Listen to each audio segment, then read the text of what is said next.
Everyone, welcome back to my channel doctor Jyoti physics lecture. ये MDU का 2016 का जो फिज़िक्स का एंट्रेंस एग्ज़ाम हुआ था उसी का सॉल्यूशन मैं डाल रही हूँ। ये आप सबकी तरफ से रिक्वेस्ट आ रही थी कि मैम 2016 का सॉल्यूशन डालिए। तो फर्स्ट क्वेश्चन क्या है, एडियाबैटिक प्रोसेस है। During an adiabatic process the specific heat is 0, greater than 0, less than 0 और इनफाइनाइट। सबसे पहले हमारे पास क्या है, specific heat of a gas is directly proportional to heat exchange with this system. Specific heat किस पे डिपेंड करी है, हीट एक्सचेंज पे। क्वेश्चन में क्या पूछा गया है, एडियाबैटिक प्रोसेस। एडियाबैटिक प्रोसेस में हीट चेंज नहीं होती है। अगर हीट चेंज नहीं हो रही तो स्पेसिफिक हीट भी क्या आएगी, 0। First option is right answer. Next in addition अगर आपसे पूछा गया होता आइसोथर्मल प्रोसेस, जिसमें क्या रहता है, टेम्परेचर कांस्टेंट रहता है, यानी चेंज होता ही नहीं है। तो स्पेसिफिक हीट क्या है, inversely proportional to change in temperature. अगर आइसोथर्मल प्रोसेस होगी उस केस में आपकी स्पेसिफिक हीट क्या हो जाएगी, इनफाइनाइट, क्योंकि टेम्परेचर में चेंज ही नहीं होता। 1/0 क्या होता है, इनफाइनाइट। तो हो सकता है क्वेश्चन ऐसे भी आ जाए, in an isothermal process specific heat of the system remains infinite, it changes with temperature, it decreases और इट इंक्रीजेज। तो इस तरह से क्वेश्चन आ सकता है। नेक्स्ट क्वेश्चन क्या पूछा गया है, select the incorrect statement. Angular momentum is conserved for systems possessing rotational symmetry. If Lagrangian of a system is invariant under translation along the direction, the corresponding linear momentum is conserved. Next question है, linear momentum तो conserved रहेगा, लेकिन nothing can be predicted about the corresponding linear momentum. Fourth option है none of this. We know Lagrangian किसका system है, Q और Q dot का है।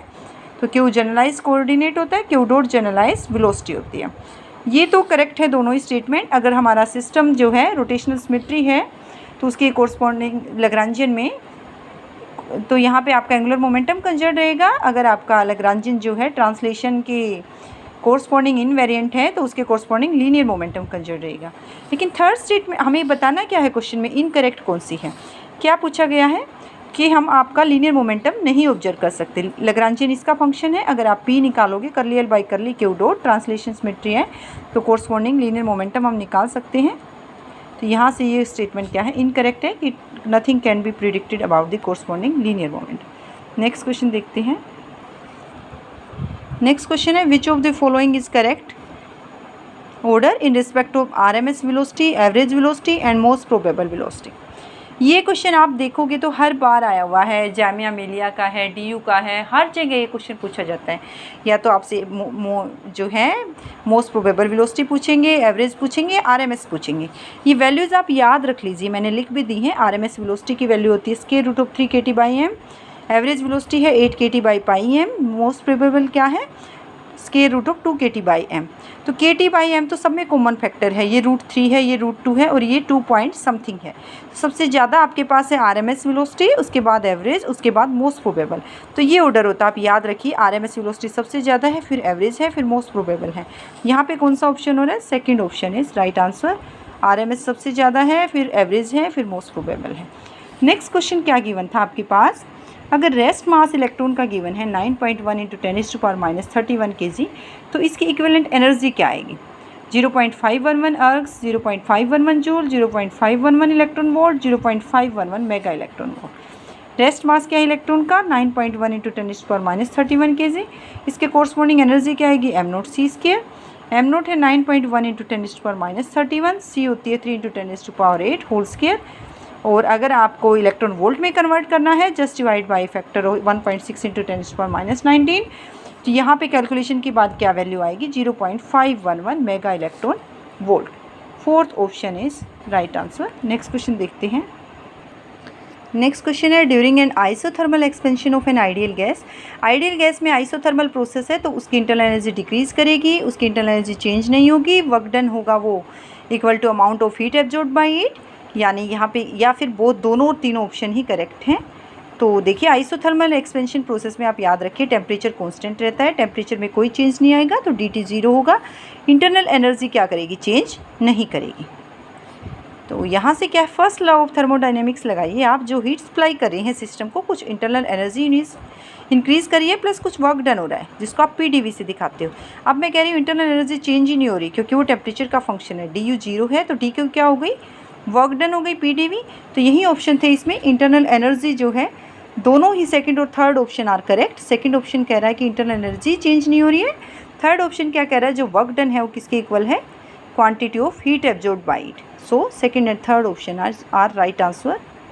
नेक्स्ट क्वेश्चन क्या है, गिव्स potential remains constant in which of the following. Isothermal process है, आइसोबारिक प्रोसेस है, दोनों ही करेक्ट हैं, एडियाबैटिक प्रोसेस है। देखिए जी क्या होती है, H minus T S, H होता है U plus P V minus T S, D G लीजिए डी यू, अब पी डी वी का पार्शियल बाई पार्ट्स कर दीजिए, P D V plus V D P minus T D S minus S T T. D U plus P D V क्या होता है, T D S होता है, second law of thermodynamics है, क्योंकि D Q के इक्वल ही तो होता है टी डी एस। ये कैंसिल आउट हो गई, क्या बचा, V D P minus S T T. जब आप जो है यहाँ से क्या मिल रहा है हमारे पास, D G is equal to T D S से T D S cancel out हो रहा था, V D P minus S T T. Pressure constant ले लें, डी पी जीरो हो जाएगा, टेम्परेचर कांस्टेंट ले लें, डी टी जीरो हो जाएगा। दोनों केस में डी जी क्या हो जाएगा, zero, it means G is constant. आपसे क्वेश्चन में यही पूछा गया है कि किस केस में आपका जी कांस्टेंट रहेगा, यानी आइसोथर्मल में भी आइसोबारिक में भी, दोनों option are right answer. Third option is right answer. Next question देखते हैं, ratio of the average speed of hydrogen and bromine gas molecules at 27 degrees Celsius will be square root of 1 by 80, square root of 80, square root of 40, square root of 1 by 40। Average speed का क्या formula होता है, square root of 8 kT by pi m। अब देखिए hydrogen की देखिए, bromine की देखिए, square root of 8 kT by pi m of hydrogen divided by 8 kT by pi m, mass किसका, ब्रोमीन का। दोनों की रेशियो निकालनी है आपको एवरेज, तो क्या हो गया 8 kT by pi से दोनों कैंसिल आउट हो गई, क्या बचा, square root of m of bromine divided by m of hydrogen. अब आपको क्या गिवन है, mass of bromine is equal to 80 times of mass of hydrogen, यानी mass of bromine divided by mass of hydrogen is equal to 80। यहाँ से आप लीजिए square root of 80, तो कौन सा आंसर आया आपके पास, second option is right answer. Next question देखते हैं, which of the following is the correct Clapeyron latent heat equation. आपको याद रखनी चाहिए किस में चेंज बताती है, change in pressure with respect to temperature. D P by D T is equal to L by T divided by V two minus V one, D V भी कहते हो जिसको। तो first option is right answer, ये आपको याद रखनी पड़ेगी। इस पे बेस्ड आपको न्यूमेरिकल भी पूछा जा सकता है, एल दे दिया जाए, टी दे दिया जाए, डी वी दे दिया जाए, डी टी दे दिया जाए, तो डी पी कैलकुलेशन पूछा जा सकता है, या फिर इनमें से कोई और क्वान्टिटी गिवन हो, डेल्टा वी पूछ लिया जाए। नेक्स्ट क्वेश्चन है, ये देखोगे आप कई बार पूछा गया है कि जो है वेव, लाइट के वेव नेचर को कौन दिखाता है और पार्टिकल नेचर को कौन दिखाता है। तो polarization of light waves proves the corpuscular nature of light, quantum nature of light, transverse nature of light, longitudinal nature of light. ये किसका वजह क्या शो किया था पोलराइजेशन फिनोमिना ने, ट्रांसवर्स नेचर ऑफ लाइट। बाकी पोलराइजेशन कौन से बिहेवियर को दिखाता है, वेव नेचर को दिखाता है। इस तरह से अगर आपके पास कॉम्पटन इफेक्ट पूछा जाए, फोटो इलेक्ट्रिक को किसको दिखाता है, पार्टिकल बिहेवियर को दिखाता है। तो इस तरह से क्वेश्चन भी इनके अराउंड। अब आप बच्चे कई पूछ रहे हैं कि कैसे प्रिपरेशन की जाए मैम, क्या तैयार करें। मैं आपको बोल रही कि पिछले पेपर्स कीजिए। पिछले पेपर्स का मतलब ये नहीं है कि आपने जस्ट स्टेटमेंट क्रैम कर ली और सॉल्यूशन क्रैम कर लिया, इसका ये ऑप्शन है। नो, इसके अराउंड जो जो कंसेप्ट है, जो जो क्वेश्चन पूछे जा सकते हैं, उन क्वेश्चन को अपनी बुक से कीजिए, या जो जो मैं बोल रही हूँ उनको एक बार अपना साथ में एडिशनल लिख सकते हैं, अपने नोट्स बना सकते हैं और एग्जाम टाइम पे आप रिवाइज कर सकते हैं। तो इस तरह से उस कंसेप्ट को देखिए। जैसे मैंने यहाँ से पूछा है लाइट का पोलराइजेशन फिनोमेना ने कौन सा नेचर बताया, यहाँ पे कह रहे हो आप ट्रांसवर्स। इन एडिशन ये किस नेचर को दिखाता है, वेव नेचर को। तो साथ में आप पार्टिकल नेचर भी पढ़ लीजिए। तो इस तरह से क्वेश्चन को प्रिपेयर कीजिए। नेक्स्ट क्वेश्चन देखते हैं, दो कोहेरेंट मोनोक्रोमेटिक लाइट बीम्स हैं जिनकी इंटेंसिटीज़ हैं आई एंड 4i, उसको सुपर इम्पोज कराया है। Maximum and minimum possible intensities क्या है रिजल्टिंग बीम में, 5i एंड i है, 9i एंड i है, 5i एंड 3i है, 9i एंड 3i है। देखिए फर्स्ट इंटेंसिटी है i, सेकंड है 4i।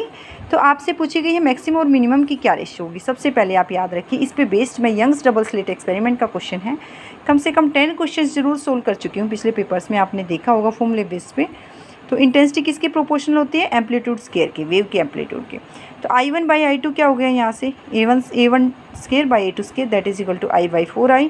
i से i कैंसिल आउट हो रहा है, यहाँ से a1 बाई a2 क्या हो गया, 1 बाई 2। तो i maximum by i minimum क्या होगी, a1 plus a2 whole square divided by a1 minus a2 whole square. a1 है 1, a2 है 2, 1 plus 2 whole square divided by 1 minus 2 whole square. क्या आ गया, 3 स्केयर है 9 divided by 1, 9:1 is right answer. या third option is right answer. Next question देखते हैं, the ratio of the de Broglie wavelength of alpha particle and A proton of same kinetic energy is. Alpha particle है, proton है, जिनकी kinetic energy same है, आपको क्या बताना है, उनकी डी ब्रोगली वेवलेंथ बतानी है। क्या होती है डी ब्रोगली वेवलेंथ का फॉर्मूला h/p होता है, आपको याद होगा, या h/mv होता है आपके पास। अब h/mv था मोमेंटम होता है, काइनेटिक एनर्जी क्या होती है p²/2m, p² क्या हो गया 2me, यानी मैंने काइनेटिक एनर्जी को E लिख दिया है। तो ये फॉर्मूला आप याद रख सकते हैं, इस पे बेस्ड क्वेश्चन पूछे जा सकते हैं। Lambda is equal to h/√2me, that is our first equation. Given क्या है, दोनों की काइनेटिक एनर्जी सेम गिवन है, अल्फा पार्टिकल की भी और प्रोटॉन की भी। यहाँ से मास क्या गिवन आपको पता है, अल्फा पार्टिकल का मास क्या होता है 4 times of mass of proton. तो यहाँ से इस फॉर्मूले में फर्स्ट इक्वेशन में रखिए, पहले तो लैम्डा अल्फा निकालिए, फिर लैम्डा पी निकालिए। लैम्डा अल्फा क्या आ रही है फर्स्ट इक्वेशन से, h/2m alpha E alpha divided by h²2mp EP। तो यहाँ से mp/m अल्फा की वैल्यू क्या है 1/4 है, स्क्वायर रूट है यहाँ पे यूज़ हो रहा है। यहाँ से आप देखो ये एनर्जीज तो सेम है, 2 से 2 कैंसिल आउट, h से h cancel out, E alpha से EP। तो ये आ गया square root of mp/m alpha, that is equal to 1/4 square root, और you can say lambda alpha by lambda P is equal to half. कौन सा option है 1:2। इस तरह से मैं सॉल्यूशन डालती रहूँगी और आप अपने कंसेप्ट्स रिवाइज करते रहिए। आपका पेपर नज़दीक आ रहा है तो अपनी प्रिपरेशन कंटिन्यू कीजिए। Thank you.